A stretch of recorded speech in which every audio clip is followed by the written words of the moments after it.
It's amazing those who call themselves so democratic is leading the charge that a mayor that wasn't convicted of anything, a mayor that was doing the job, moving the city forward. It's not like we failed in moving the city forward. They are saying we need to remove him. But why? Welcome back to Inside City Hall. As we reported earlier, Mayor Adams today held his first City Hall briefing with reporters since the Federal Department of Justice moved to drop corruption charges against him. The mayor maintains that he's not worried about governing the city, and he answered questions about how he plans to fill out his administration after 4 of his deputy mayors announced their departures just last week. But there have been growing calls from lawmakers for the mayor to step down. At least for now, Governor Hochul has ruled out that possibility. But she also sat down with city leaders and announced that more so-called oversight guardrails need to be put in place to protect the city. Joining me now to talk about that and much more is one of the leaders that the governor spoke with, the Reverend Al Sharpton. Welcome back to the program. Great to see you.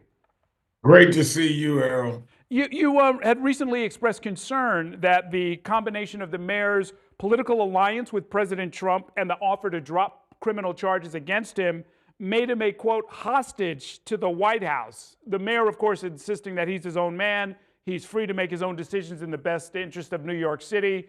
Where do things stand now?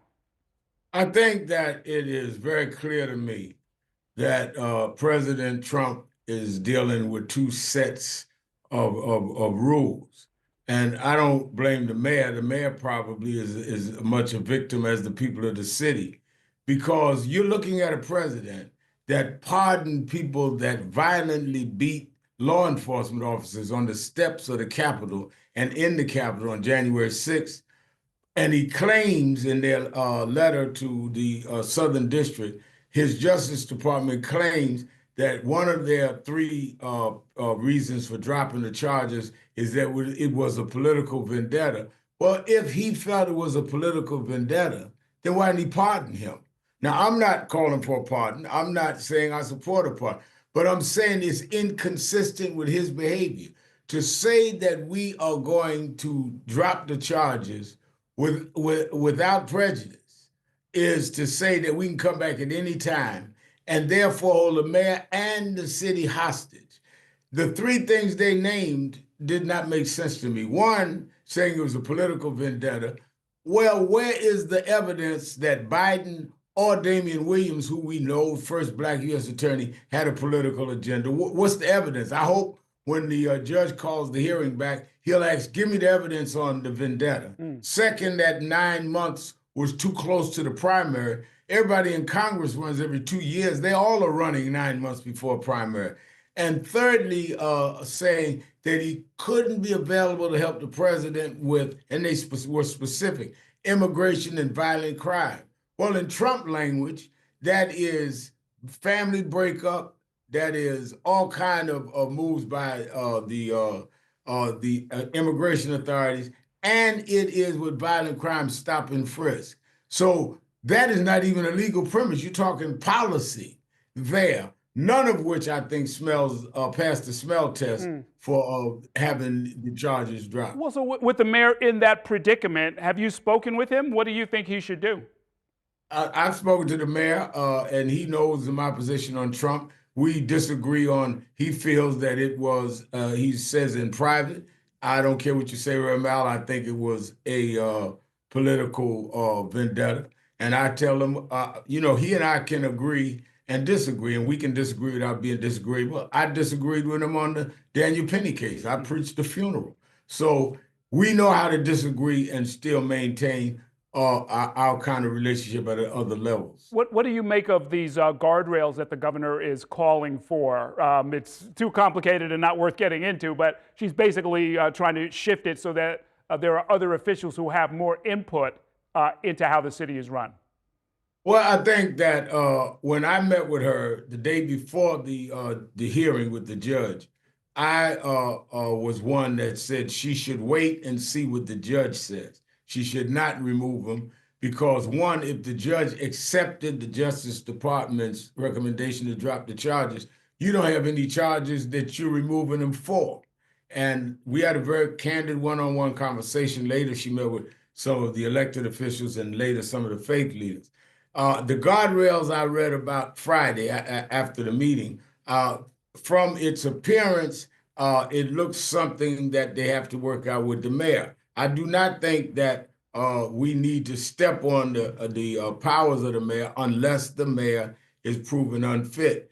So I think that, again, a man is innocent till proven guilty. But I am concerned, and I think one of the reasons the governor is acting in a very positive way, I am concerned that the president used this leash that he's put around the neck of the city of New York and the mayor to do things that we do need guardrails to protect us from having been done unquestioned. So at one level, I have the questions about him, but at another level, I say we need to be protected against the whims of Donald Trump.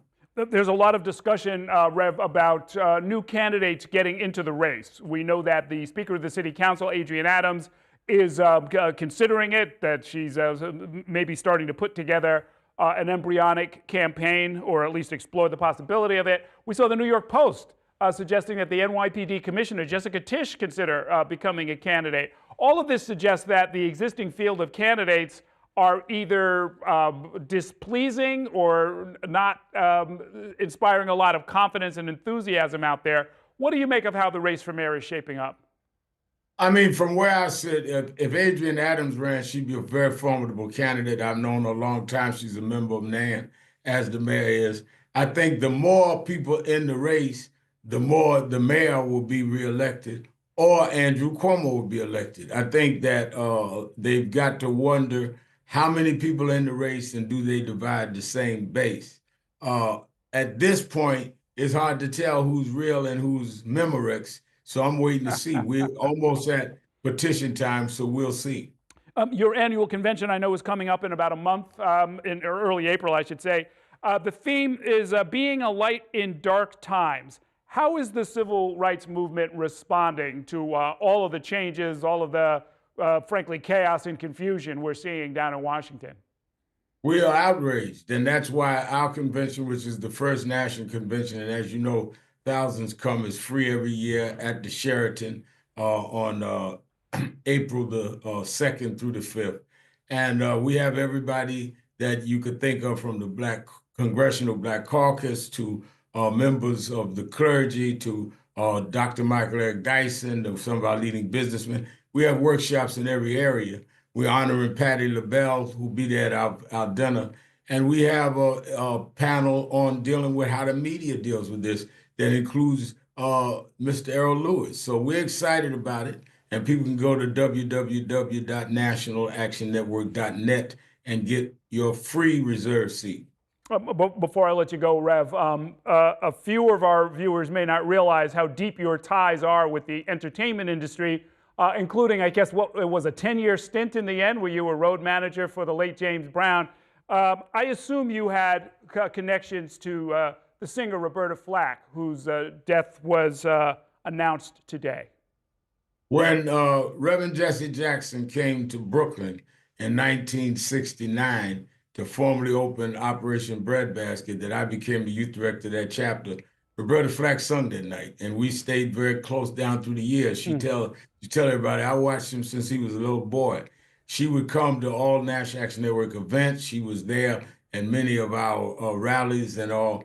So people need to know, not only was she a unusually gifted singer, she was an activist. She was very active, very creative, and the kind of music she brought raised the culture of this country as well as our community. It'll be a long time before we find someone with the combination of the humanitarian instinct and the mastery of music and song like Roberta Flack was. She personified excellence. An extraordinary artist indeed. Thanks very much for spending some time with us, Reverend. Thank you. Okay, we're going to take a break now. When we come back, we'll continue to discuss the political troubles facing Mayor Adams when I'm joined by two top political consultants. Stay with us.